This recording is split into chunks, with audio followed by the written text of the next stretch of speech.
Branded by Women is back, bigger and louder than before. Packed with 30 sessions taught by women who are leading the way in e-commerce, this event focuses on the vision, strategy, and tactics needed to get you unstuck and moving to the next level.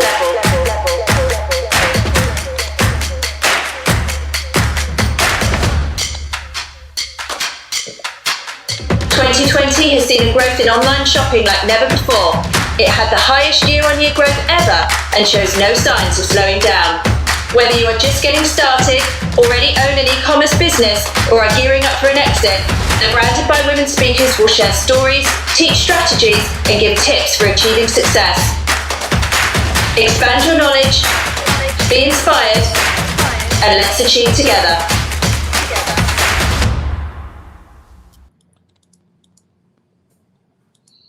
Hi, ladies. Hi. Oh, the final day, and what a panel we've got here. Thank you so much for joining me. Right, let's just say a quick hellos to you all and an introduction. So Sharon, I think you're well known on any of Danny events and Danny's podcast, Sharon Even from Israel. So do you want to give a quick introduction?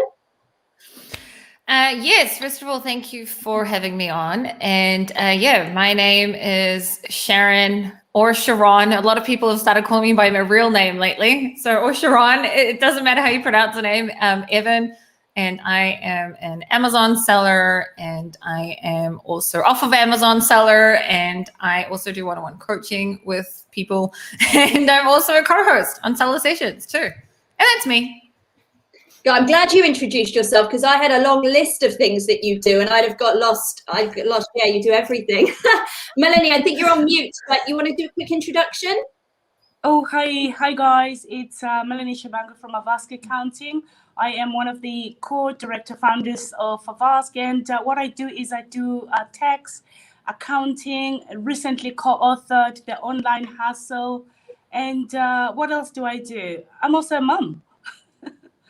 Yeah, well, that's not a small job. That should probably have come first, because I think that's the job that's driving us all a bit crazy these days. So, yeah, great. Right. Thank you so much for joining us, Melanie. And Lucy, all the way from Melbourne, Australia. And I think it's about 6 a.m. with you, isn't it?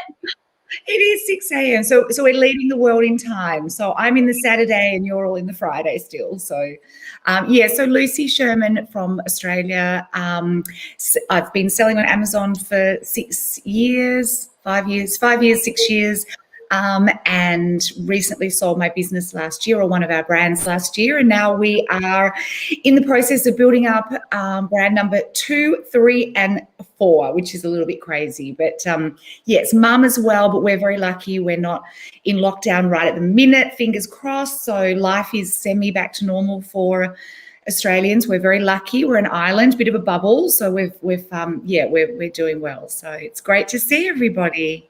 Oh, thank you so much for getting up. Lucy and I only ever talk either first thing in the morning or last thing at night, obviously. And when I asked you to come on, I was aware of the time difference. So thank you very much. Yeah. And Jana, thank you again for coming on. You want to do a quick introduction? Sure.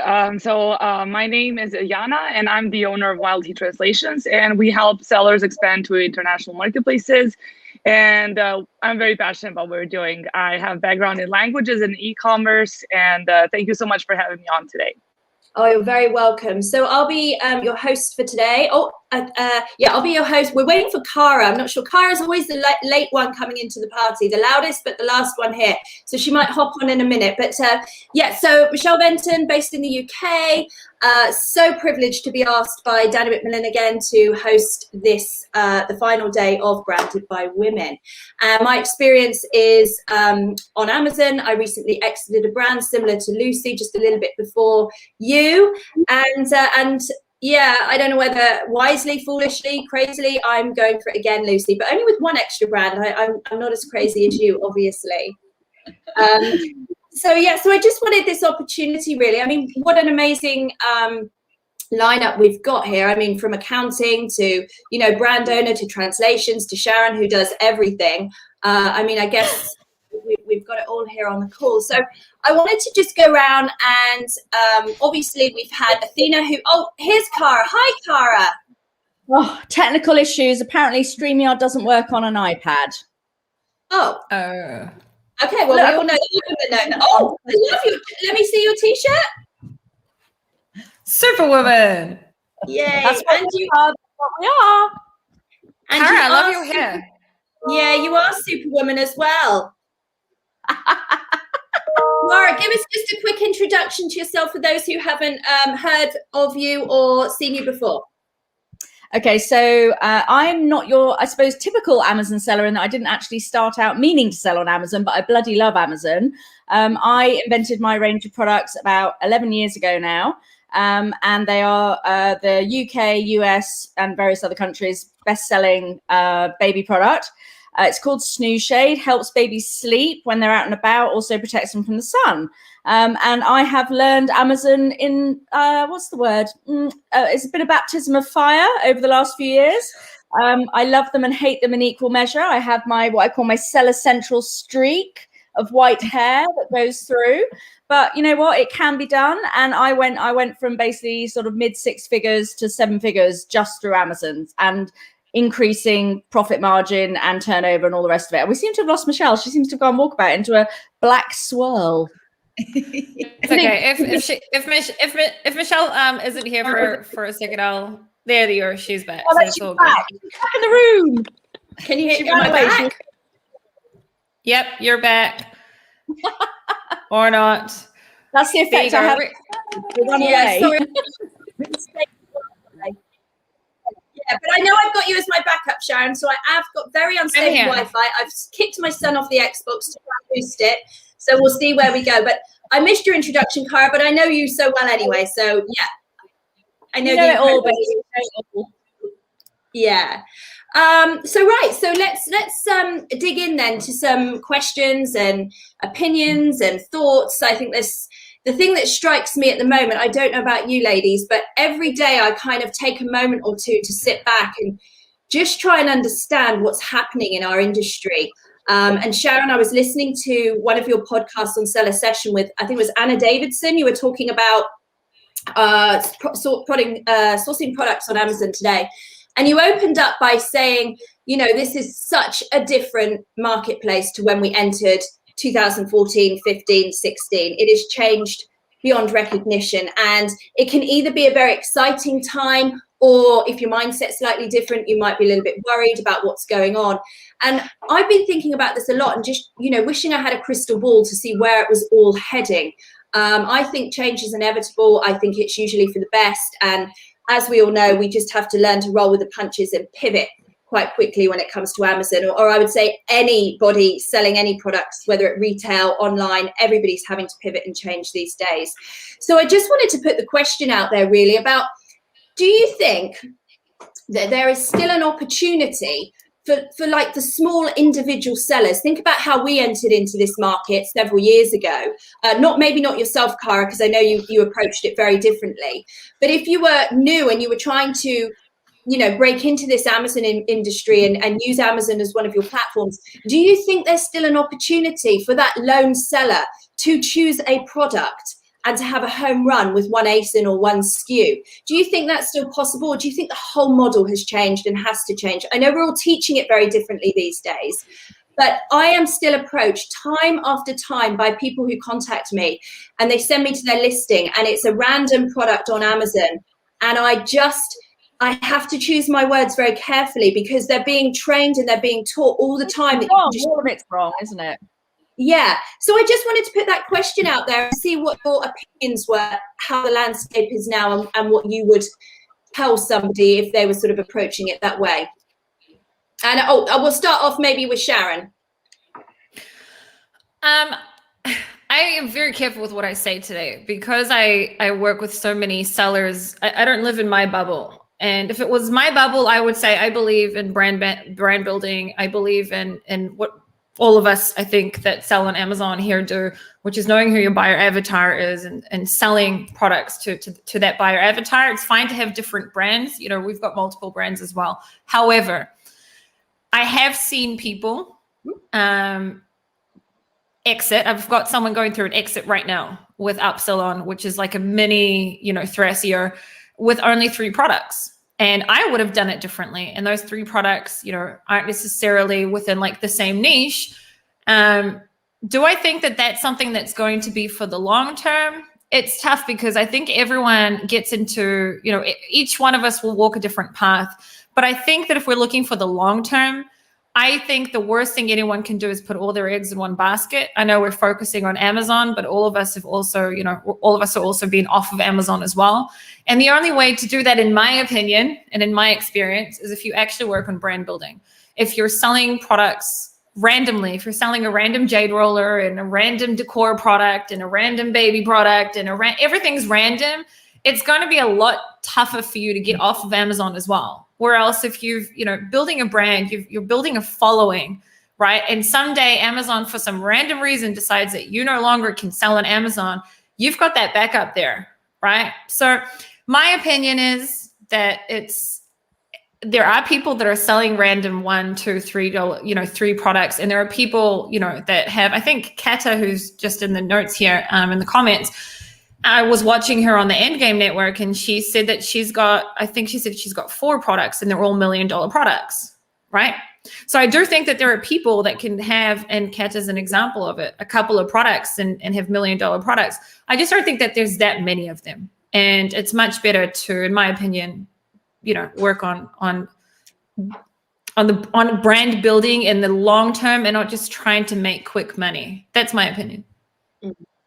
Okay, yeah, no, absolutely. Some really good points there. And I know Kata's brand, and she did a fantastic job. And yeah, those 4 SKUs do a lot of volume, but they are still within a brand. So she's made her life a lot easier by having one avatar, and then she can sell the same SKUs repeatedly to those customers. So I guess it's a bit of both. But Lucy, what's your thoughts? Because I know you very much, you've sold everything. Some of the products you've sold make my eyes water. But yeah, so you've tried everything. You've sold lots of things. So you've got an interesting view on this, I'm sure. Yeah, we have. And, we kind of dipped our toes in with, what we were taught to do. And it was small, and it was $30, and we did exactly what we were told to do. And then after sort of 18 months, you start to question that, because it was, you were all over the place. And this is 2015, late 2015. So you do start to question, how can I build something around this? There was no security, there was no foundation there when, we were selling, lots of random things. Although it was a good lesson, we did learn how to, do the basic stuff and set up your shipping plans and speak to Amazon Sales Central, and how to manage inventory, and what on earth was a cubic meter something or other when we were shipping stuff. So it was a good way to cut our teeth, because we could do small volumes of those things. And then when we decided to build something with more of a foundation, because that was very counterintuitive as well to what Sarah, my background was, which was more in marketing and advertising. But here we were slap branding stuff, slapping a logo onto a product and sticking it up on Amazon. And the fun in that was, okay, we actually did sell 10, 20, 30 a day of this one thing. And again, that was a good way of teaching ourselves. And then from there, that's where we decided, okay, we need to start from the ground up. Let's build something more, something more solid on Amazon, because it is an Amazon brand. And this is also something else that we had to learn was there weren't all those kind of customer touch points that we were used to, offline and in-store and all through different kind of avenues where we'd traditionally come from. So again, we had to sort of concentrate on our Amazon brand and the foundation of that, which is in some ways a kind of simpler model, because you've only got, I guess, one traffic source. Or for us, that's how we were doing it. We weren't kind of diversifying yet off to Shopify. We had a pretty Facebook page and a pretty Instagram, kind of handle, but really it was Amazon where we were. So then we started building that foundation, because maybe also sometimes it feels too big, maybe, if we talk about building a brand and everyone says, what exactly does that mean? What that can mean as well is getting, understanding who you're talking to, looking at what their pain points are.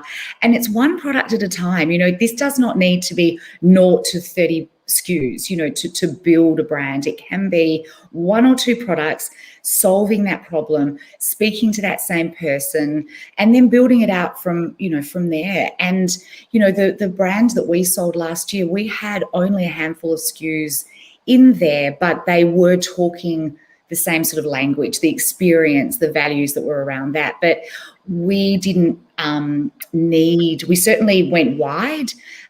We came back in, and we also went deep in terms of our SKUs. But in the end, the SKUs that we had, the best-selling SKUs that we had, we really then focused on those, making them profitable and building them up to sell. So yes, we've tried both approaches, and there was good, you know, there were good parts to both of those. But yes, I agree. In the end, it is speaking to the one person and having products that you can cross-sell, upsell, and you know, even if it is just in the eye of the beholder, that you do know what you're talking about, that you are speaking to that one sort of person, rather than I sell a toilet paper holder and I sell a car accessory. Yeah, absolutely.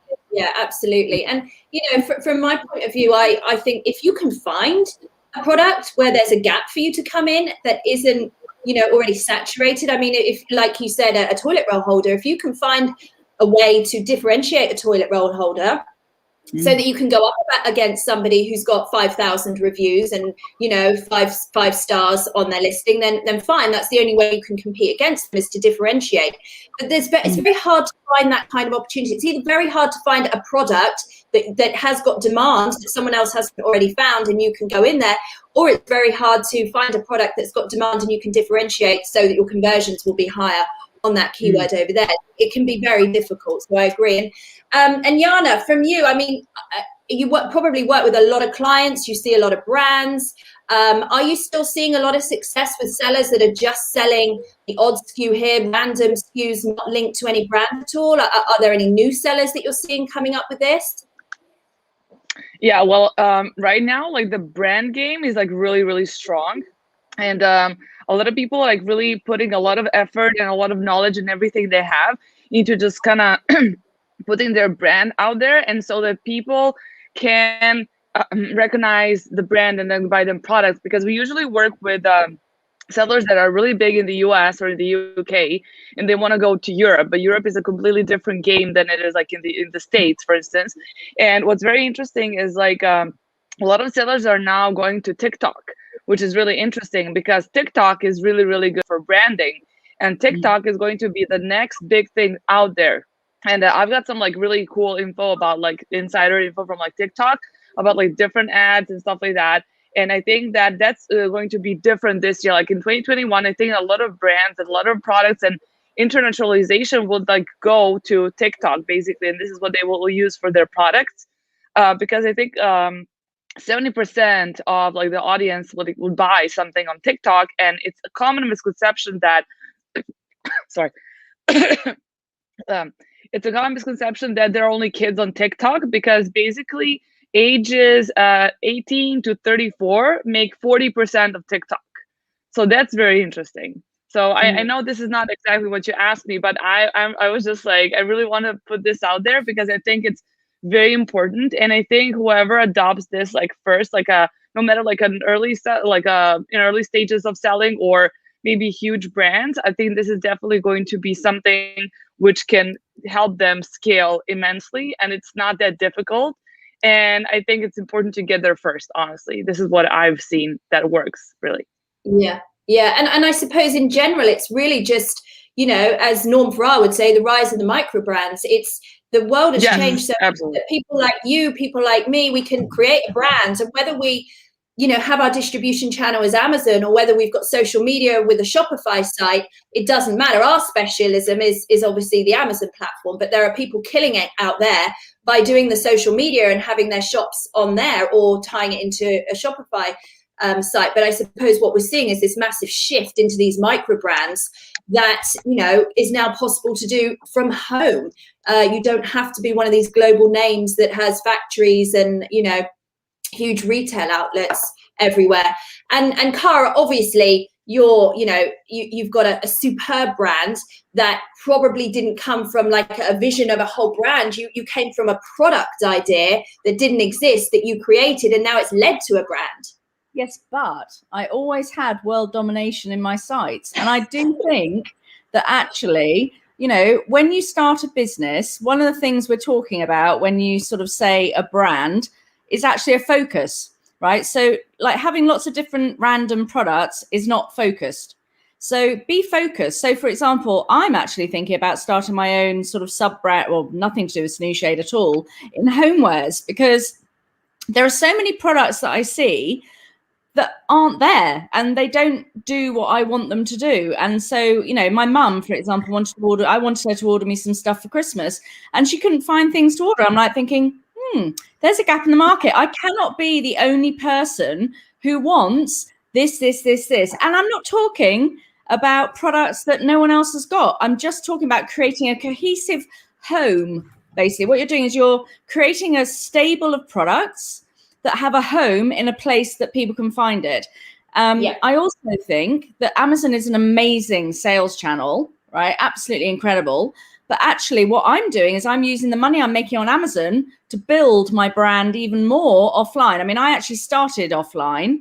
I was in all the big retailers, etc. But you make absolutely sweet FA margin, right? When you sell to Boots, Tesco, whoever. I mean, I had 22 distributors around the world. Okay. And I've still chosen now to say bye to all of that because, actually I make more money on Amazon. Let's be blunt here. Are we running a hobby or are we running a business? So if you're running a business, it should be about your profit margin. It should be about the amount of sales you can get. And it should be also about one of the issues that I had from running a bricks and mortar, like selling to bricks and mortar, was that they wanted me to produce X thousand of products, but there was no freaking guarantee they were going to buy them. So I would sit there with like literally tens of thousands of units. Who knew if anyone was going to buy them? So at least with Amazon, like I know kind of what I do every year. And so I add on this and I add on that and, allow for growth and all the rest of it. I mean, hello, I'm sorry, forecasting for schmasting. All I do is get a bloody I get my crystal ball out and my, gypsy outfit. Not. All I do is I go, well, wouldn't it be nice if I did, say 10% more? Wouldn't it be nice if I did 15 or 20? And then I sort of try and factor that in for a bit of growth. Last year, I had to factor in that I had a 90% drop at one point. Who factors that into their business? Having said that, I still, having built a brand, having built like a home for the products that I sell, I still hung on to 7 figures. I do not know how the fuck I did it, frankly, but I did, right? And I'm very grateful for the fact that I hung on to it. And, and that's the power of Amazon, which is it gives you access to global marketplaces whereby you are able to then sell to so many more people than you would be able to if you were just yourself. And let's not forget, I do work from home. I've always worked from home. I've never had an office. Like that's the whole beauty of this business is you can work from home. You don't have to have loads of employees. You don't have to have loads of warehousing. You don't have to have staff, etc., etc. But you do have to have a focus. Yeah, absolutely. And on that point about the margins you made in retail and having to order all of those SKUs without knowing you had any sales, I was helping my son with his business studies homework, and we had to watch a YouTube presentation from Dragon's Den. It was on the boot buddy, the invention to clean the boots with. It reminded me a lot of you and your invention. And I remember all of they were saying that they'd managed to sell something like 5,000 units in 3 months. And the Dragons were all really impressed with this. And I was like, 5,000 units in 3 months? My God, that would last me 3 days on some of my SKUs, in their season. And it just kind of struck a chord with me that traditional model, because this was a couple years old, this episode, that traditional model, you were lucky if you could sell 5,000. 5,000 units was a lot of units to shift. I sold 10,000 in my first year. And I literally did a dance of hallelujah and was like, OMG. I mean, seriously, I was a bestseller on Amazon. I had distributors and wholesalers and all the rest of it who were selling as third parties on Amazon. And my product was a #1 right from the word go, but I just wasn't making any freaking money out of it. Yeah, I know. Well, I have 3 words, sales, margins, and scalability. If you've got the sales, you've got the good margins, and you can scale it up, then you've got your winning formula.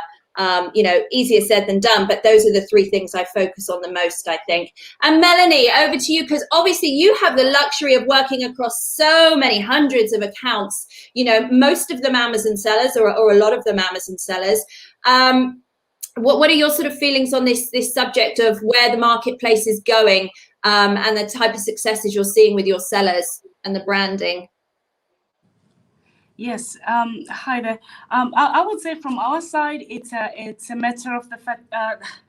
Where do I start? There is a lot of the Me Too products. They are flying off the shelf. Some people are having tremendous successes on those products as well. But also the branded one, we're seeing a balance, to be honest, from what goes on. Unfortunately, I don't go analyzing each and every business. I just look, where's the money.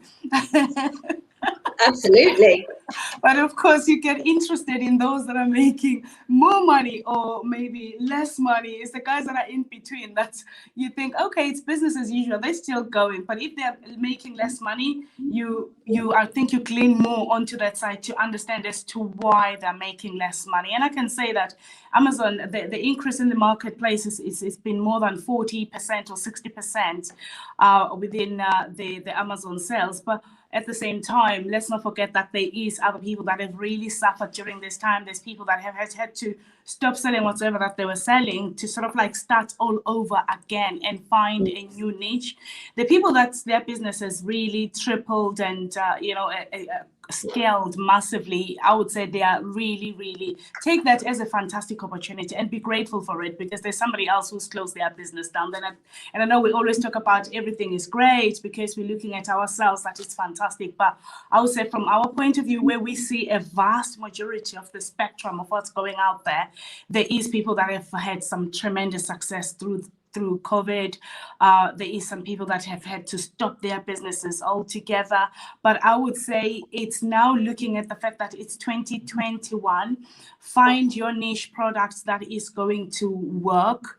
Take that Me Too product and customize it and sort of like do those little changes and tweaks and make sure that it connects to the people that are out there, because people are at home. They are not going to be going to Boots to take that whatsoever, I would say, gel to have a look at it, smell it and all that. They will want to see it online. So transfer what the feel and touch and the seeing to the eye, so that people, honestly, you connect with the shoppers. I would say from our side, we see a variety of businesses, but it's more like it's a hanging scale. It's a by balance, we'll say. Yeah, and because again, the changes that we're seeing with all the aggregators coming in, all the investment funds. And, if you have a model like Thrasio, which is those hero SKUs, the SKUs that do huge volumes, that are ranked really well, that have a massive moat around them with lots of reviews and 5-star feedback, the reason they're so valuable and that they're buying them is because, you've got that position. It's almost impossible, unless Amazon takes the listing down, for example, it's almost impossible for somebody to come up and steal that away from them. They've been on the platform for 5, 6, 7 years. So you can't copy them and replicate it. You have to buy it. Unless, of course, like you say, you're going to differentiate that SKU and make it somehow different. But that's the value in these hero SKUs, and that's why they're so valuable to these aggregators, is because you can't compete with them anymore. They've got their moat around them, and if there's no differentiation to be had, then you buy them, because that's why you're buying that, that huge revenue stream off that SKU. And then so onto that then, and I segue into the aggregators coming in. Obviously, it's such a talked about topic, because Lucy, I know yourself, you had an exit to an aggregator. I didn't sell to an aggregator, but obviously it's somebody with investment and they want to invest into this industry. So what's your thoughts then? Another question then with what's happening. I mean, do you think it's good? Does it scare you? Does it, make you think, oh, it's game over now? We can't compete with these funds that have got so much money behind them and all these trained staff behind them, like these machines. What's your feelings on that then, Sharon? Me or Lucy? I was listening to everything. I can multitask. I know you can. I could see your face. You were like, whoa. Yeah, I was I was just texting. You were talking about aggregators, right? And we're not talking about farming equipment or anything like that, or whatever. Wait, but you were talking to Lucy about the fact that you said that Lucy, who bought her brand, was an aggregator, and who bought from you was an investor. What was the question, though? You look like my son when the teacher catches him and he hasn't been listening. He tries Did you hear about, there was a student apparently who put on his Zoom, who put reconnecting as his name. So the teachers always thought that he was not, what a genius. That's that genius. Is Genius. That's an entrepreneur right there.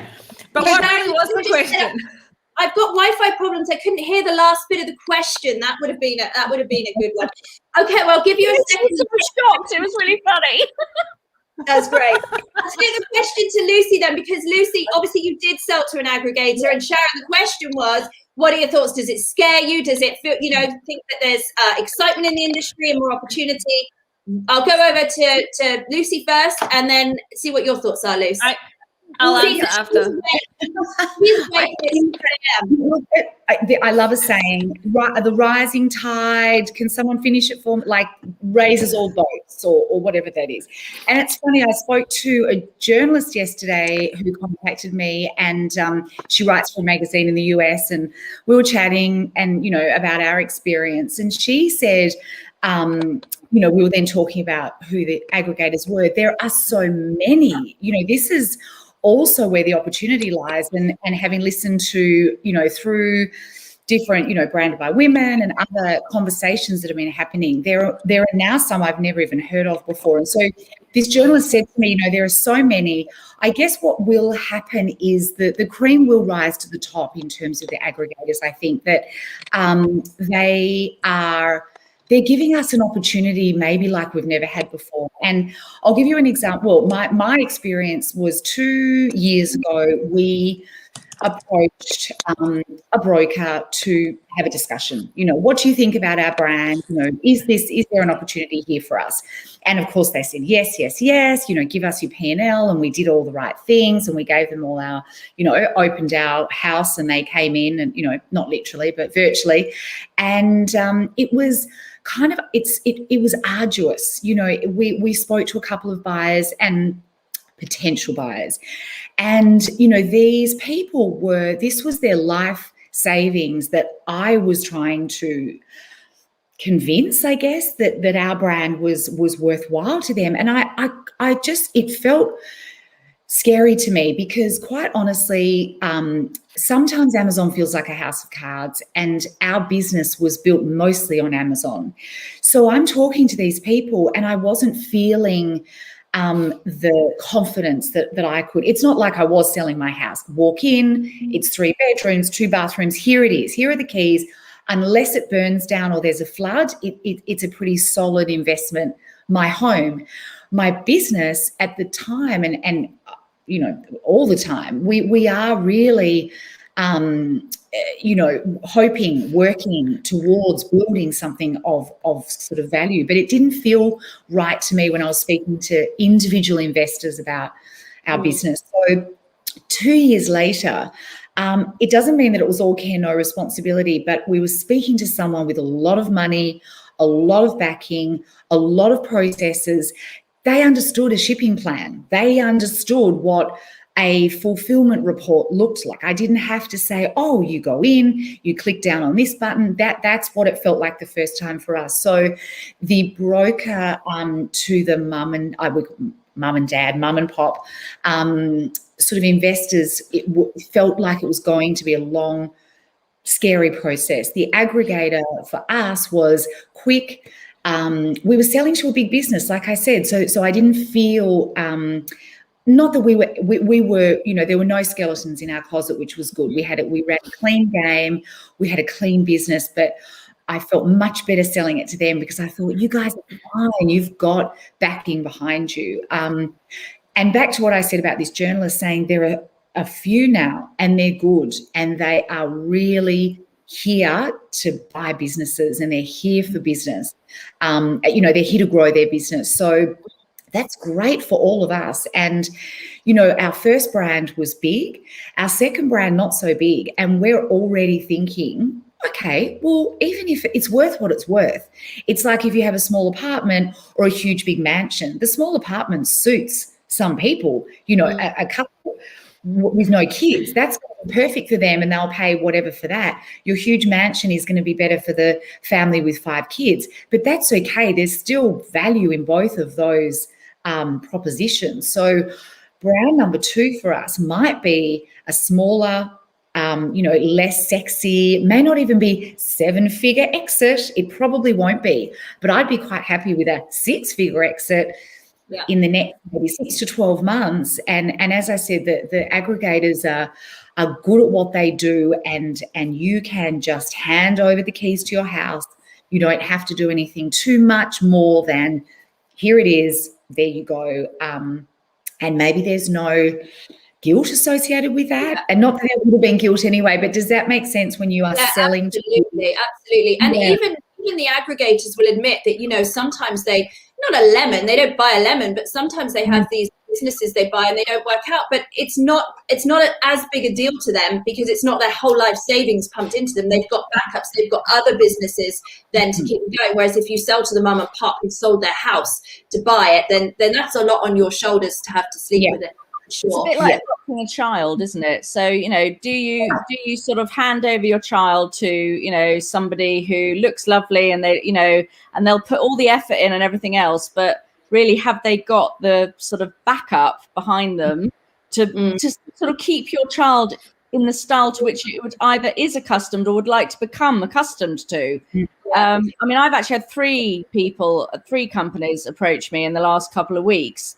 And I've said no to all of them, but not because I'm not thinking about an exit plan, but because my business has been around already for like 10, 11 years. And there is actually a certain value to actually longevity as well. So it's not always necessarily about the quick hit, but like in 4 or 5, at the moment, I'm still, and I've said this to both, I had a chat with 2 of them, both lovely.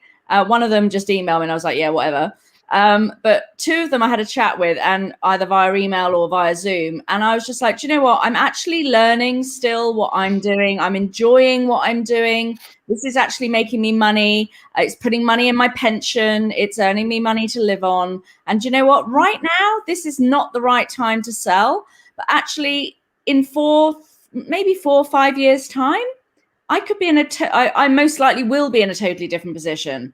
But the point is that it's great. It's lovely to have aggregators interested and all the rest of it. But my products aren't going anywhere as far as I'm concerned, you know, and you don't necessarily have to think about that quick hit.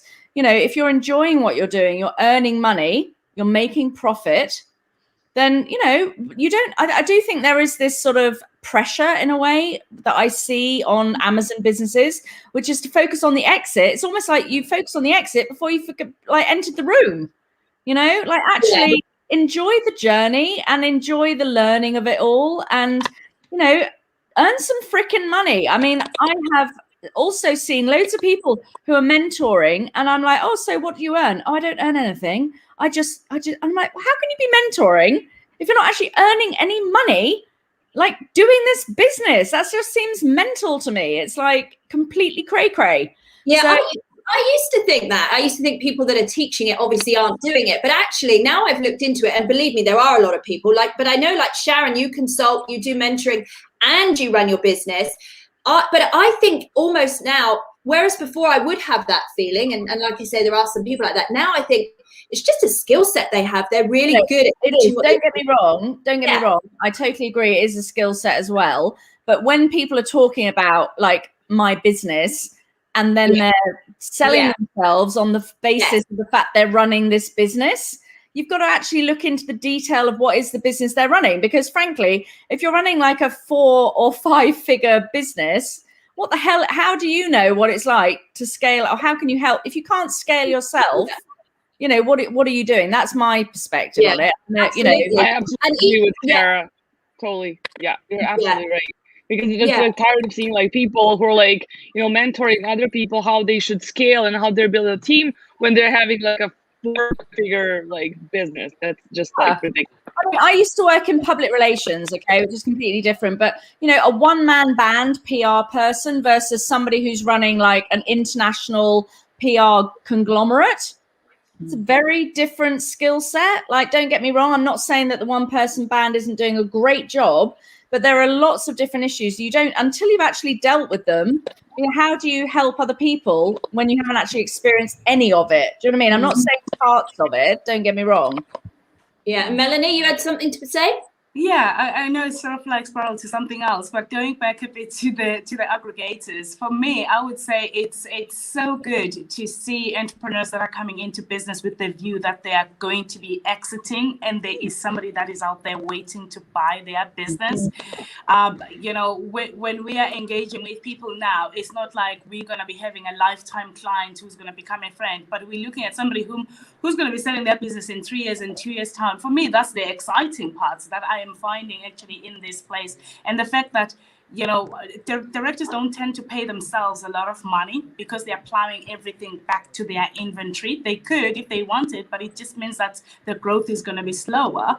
So I would say, even if it meant that you're paying yourself the smallest £1,000 a month with the view that in 3 years' time, you're going to be freaking selling this thing, go for it, because I'm looking at the end game. That's what I'm looking at. Yeah. This is going to be that's why it's so exciting when you're talking to somebody. It's sort of like a build up, especially with now, ever since COVID came about. You know, some people wanted to sell before COVID, and they just decided that COVID threw in a big confusion to them, and their sales have just rocketed. Now they're saying, should I be selling now? Should I be holding? And I'm just like, sell. So I'm pushing for people to sell their business. Why? Because I'm thinking COVID is going to be building so many millionaires out there, you know, especially the ladies that are coming out of business. For me, I think it's brilliant, because you've never had $1 million in the bank account. 2 months time, you will have that $1 million, and you're going to start again. Maybe the next one that you're going to be starting, it's going to be your keeper, Cara. That's the one that you're going to be holding on, and you're passing it on to. Don't get me wrong. I'm not saying don't do it. I'm just saying it's not the only option. And I think for me, I do often see it as a pressure on Amazon sellers, almost like I say, to be looking at the exit before you've actually got in the front door. So get in the front door, and then decide what you want to do, rather than just like, you know, it's not the only option. It's one of many options, you know. Yeah, and I think, Cara, you're obviously coming at it from a view as well that, you know, I'm not saying your business means more to you than our businesses, or you have more connection to it, but you invented a product. It's my baby. Yes, I know. Mine was my baby. Mine was my baby, but my baby that I was quite ready to, you know, push off now. When I'm ready. So Holly, my real daughter, she's 13 at the moment. If she doesn't mess around too much, I won't have an exit strategy for her. Okay. But at the same time, I can't promise that. Yes. Right. At the same time, Snooze Shade absolutely has got an exit strategy. I'm just not quite ready to give it up right now, because I'm still, and also because I have other ulterior motives about running a business, which is useful to me. And so that's what I mean. I'm a gray. Forget 50 shades. I'm 100 shades of gray. Right. So, you know, you've got to have your gray options, and I'm all about the gray. So. And then, so on to that, when we were talking about the aggregators though, Melanie and Lucy, you really, opportunity. So what does the Amazon marketplace look like then in 5 years' time, when all of those top SKUs, all of those high, revenue, they're all owned by investment funds that have massive teams behind them? What does the marketplace look like then?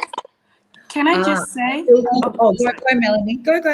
Yeah, I was going to say, this is a question that I was going to throw back to the group, that do you guys think that the aggregators that are there, they are snapping out the businesses that are out there, and they're going to turn around and say, should we be another Amazon? We've seen Bezos step down. We've seen his protege advisor leave. What's going on with Amazon? Are we saying that Thrasher is going to be the next big Amazon, whereby they're going to be turning around and say welcome? But I think that's a very different skill set to own the SKUs as to run, you know, such a huge marketplace, the shipping and the logistics. There's much more to it than just SKUs on a marketplace would be my answer. But it's definitely an interesting question, and who knows where this will go? That's the whole point. But Sharon, what do you see the marketplace looking like then in 5 years' time? If all of those, you know, top 5 of search on the high volume keywords are owned by investment funds that have got massive teams behind them, what does it look like? I feel like I shut my mouth for like 20 minutes, which I should get like 5 stars for because I talk so much. But I have so much to say about everything you just said, but I'll answer your question first. There is always going to be a gap in the market. There's always, as time passes, new trends come along, new things come along. And, you know, no one, if you would have asked this question 5 years ago, no one knew that there was going to be COVID, right? COVID has opened up, it's closed many doors for some people, and it's opened up so many doors for others. And there's always going to be gaps in the market. I find gaps in the market every single day. You know, there's always going to be problems that need to be solved, and there'll be new problems in a couple of years' time. And so that doesn't scare me. I'm also not trying to compete against those really big SKUs, not queues, SKUs, you know, so it's not queues. I'm not, you know, so it doesn't scare me. Now, from someone who works with a lot of sellers and is, again, and not just in my bubble, I work with a lot of these brokers and aggregators because I've got 4 people going through an exit right now, right? One of them is with an aggregator called Upsilon, which is like a mini Thrasio, and 3 of them have signed with Yael Kabeli's firm. And all of them I sent to many different people to decide what they're going to do. And I think that that's something's really, really, really important. And I have the ability to compare what it's like for someone going through an exit with an aggregator and someone going through an exit with, I wouldn't even call Yael's firm a broker because they're more like an investment firm, but because they do so much for you. But I think that, like Cara said, I don't think for everyone the end game is necessarily to exit. It's also not like most people don't exit. I work with newbies every day, and I work with people that, you know, are 7-figure sellers, and I see how, you know, the way that we scaled. And then I always lived in this bubble that everyone was like me, right? Until I started working with people, I was like, holy crap, every single person has a different journey. They have a different story, and they have different goals. There are some people that they want to be 5-figure sellers because they can't afford to be more than that. Right. And there's no one in this world that will give them a loan. I know these types of people. And there's people that all they want is, you know, just to scale, and they're just consistently bringing out new. Everyone has a different goal. And it doesn't scare me that there's, you know, the Thrasios and things like that. I think that it's just an amazing opportunity that it's so much easier today to be able to go through an exit. But there's always going to be problems to solve every year, all the time, no matter what, always. Yeah, it could be a spatula. That's my close. Someone will need something different in a spatula. Do you know what I mean? It literally doesn't matter. And that's why when I always say to people, like, look at the pain point that you're solving. And if you haven't really genuinely got a pain point, you haven't got an exit strategy, right? Because you haven't got a business strategy. No, and they are good at what they do, which is taking the baby and growing the baby from there. I can't do that is necessarily making the baby in the beginning. So what they say, and it's very true, is that we, the clever people, and you know, there's a lot that are so good at starting the brand and the vision and the purpose and the problem solving and all of those things, because I know over the years, my husband always said, why doesn't the factory just do what you do in China? Now, quite honestly, maybe he had a crystal ball, because they are starting to do that, not the people we directly work with, but we know that they're very good at that now. But why don't they just do that? And I said, because their job is to make stuff, and my job is to create and sell stuff. And that's what I'm good at. I mean, I've been to enough factories before. I'm not good in those places. You know, they're fun, but I'm that's not me. So what I feel with these aggregators, maybe this will change. And there was a couple I listened to during the week that seemed like they were from a brand background, which was an interesting one. So I could be completely wrong here, but certainly who we sold to, they are good at the grow and the scale. We are good at the building the brand to a really good place, multiple 7 figures, maybe even, I mean, they buy brands that are worth, a couple of 100 million as well. But that's where the strength will be. So it's abundant. And like you said, Cara, you've already got your list of things that your mum couldn't buy you for Christmas. So that's what you're best at that. And then when you're ready to move that on and they can grow it for you and spend all that ridiculous money on inventory, that's when I agree with Lucy, which is the way I view it is that for the next few years, I can do what I do, which is kind of cottage industry. But actually there is a massive opportunity still by the very fact that I've got to where I've got by being me and doing it my way. But when someone else comes in and they know what the hell they're doing when it comes to Facebook ads and they know what they're doing with all the rest of it and blah, blah, blah, they can take it up to that next level, which if I'm really honest, this is the other thing is really interesting. I got an email the other day, I think it was from Athena actually. And it was saying about the small percentage of million sellers. It's tiny. It is minuscule, right? So all these people out there selling on Amazon, it really isn't about becoming a 7-figure. Do 6 figures, do it well with a high profit margin. And you're going to be earning more than you did when you were working for some a-hole where you had to be in at 8 a.m. and leave at, some ridiculous time of night and enjoy it. I mean, that's one of the things I get out of my lifestyle now is, I do pay myself, but out of dividends rather than a salary, which is a more tax efficient way to pay yourself. I'm also throwing loads of money into a pension, right? Because I'm nearly 50 and I've got to get some money behind me.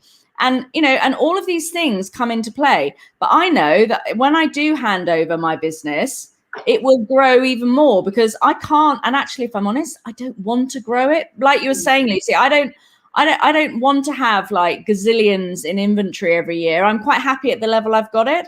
And so, I would just say to anyone who wants to start with Amazon, do it at your own pace, do it the way you want to do it and do it the way you view doing it. So if you're doing it for exit strategy, go for it and go for it big time, right? But if you're doing it as something that's going to overtake and take over from your job, do you really need to be doing $1 million? Do you need to be doing $1 million and above in order to do that? Not necessarily.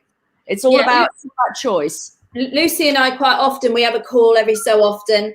And we often put, we just get each other back in our lanes because it's so easy to hear about 8-figure sellers, 7-figure sellers. Well, hang on a minute. When did a 5-figure seller or a 6-figure seller become nothing? And in my presentation, I talk about we launched the first 4 SKUs and we were up to 20,000 a month. And I was there going, 20,000 a month. No, hang on a minute. 20,000 a month in revenue of 4 products that have been live for 4 weeks. Come on, have a word with yourself. Get real. Exactly. And I think, and Lucy, also you say, I think in your presentation that I watched, which was amazing, by the way, if you have forecast to be a 5-a-day seller, be a 5-a-day seller. You don't have to be a 1,000-a-day seller. If it's what you forecast to make your financials work, to get to where you want to go, to be able to have the lifestyle you want or the exit, whatever you want, that's you. And Sharon, you said it in one of your, I think it was one of your podcasts, or it might have been one of your YouTube videos. I can't remember, but the amount of different sellers you see, and we're taught that you must do this PPC strategy, or you must do PPC strategy, or you must do this PPC strategy. There is not one PPC strategy that is right for every seller.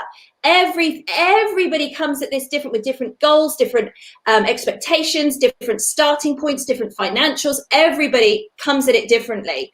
So, it's about staying in your lane, as Lucy and I constantly remind ourselves, and just focusing on your business and what you want out of it. And I think that's a really good point to end on. We're nearly up on the hour anyway, but ladies, I just think we've had we could keep going for hours, I'm sure. Days. I do have 2 things that I want to say, though, Michelle. Yeah. The first thing is, on the note of aggregators, there are aggregators that buy less than $1 million brands as well. I've got someone going through an exit right. I've got someone who's going through an exit right now, and their brand makes around 400,000 in revenue a year. And there's brands out there, there's aggregators out there that are interested in that as well. That's one. 2, I have a video on YouTube called How to Survive Amazon, because most people don't survive their first year. Most. Some do, most don't.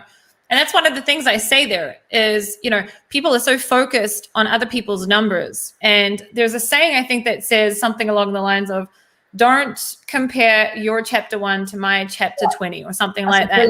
Wow. And it's so true. And that's one. And two, I think that one of the most important things for people that are listening to us that, you know, maybe compare themselves or don't compare themselves, it doesn't matter. You got to focus on you and your goals and your household and your family and your cash flow ability, etc. And I know I even know a seller who makes 100 million a year and they make less than 10% profits, you know? So it's not about the freaking revenue. It's about your profits, which is what Cara was saying earlier. It doesn't matter how much you make revenue. I know people that make more revenue than me, and I know that our profits are a lot larger than theirs. And it's not a who has a bigger dick game. I'm sorry to say it that way, but it's the truth, isn't it, Sharon? Yeah, I've started using that, Cara, from you, but it's not. You know, it doesn't matter. We all have our own goals, and it's not going to be the same for all of us. For some people, like, you know, making $3,000 profits a month is all they need or all they want. So each of us is different. And I think, you know, I'm very thankful that there's so many opportunities out there when it comes to Amazon. And you just got to, like you said, stay in your lane and remember, you know, that we all have a different journey when it comes to this. And that's all I wanted to say. And I'm not gonna say anything else because I think that is the perfect note to end on, Sharon. Honestly, I couldn't have said it better myself. Absolutely, I'm gonna leave it there. But I want to say thank you so much to everyone for joining us. For Lucy for getting up at the crack of dawn. I hope you have a wonderful day ahead, ladies. I hope everyone. Jana, whereabouts are you based at the moment? Right now, I'm in Puerto Rico. Yeah, don't like her. Yeah, no, none of these hot yeah. The other day, I'm not wearing any makeup because I'm wearing tan. Yeah, shut up.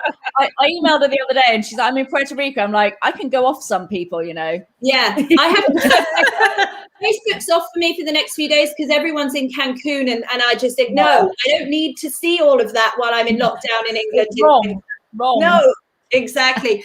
Ladies, thank you so much again for joining me. Just incredible what you're all doing in your own niches, with your own businesses and for having a voice and for coming on. And thank you 1000% to the one and only Danny McMillan for bringing us round two. He's staying in the background at the moment, but he's there. He's pulled this all together. Another fantastic event, and I hope everybody enjoys the content on there. And just uses it. Take your time digesting it or go back to it. There's so much on there from everything. Thanks again to Danny. Thank you, ladies. And I hope you enjoyed tonight. Bye. Thank you.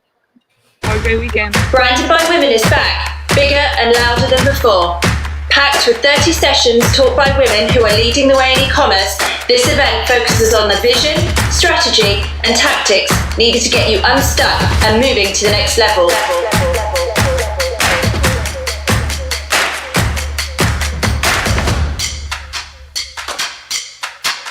2020 has seen a growth in online shopping like never before. It had the highest year-on-year growth ever and shows no signs of slowing down. Whether you are just getting started, already own an e-commerce business, or are gearing up for an exit, the Branded by Women speakers will share stories, teach strategies, and give tips for achieving success. Expand your knowledge, be inspired, and let's achieve together.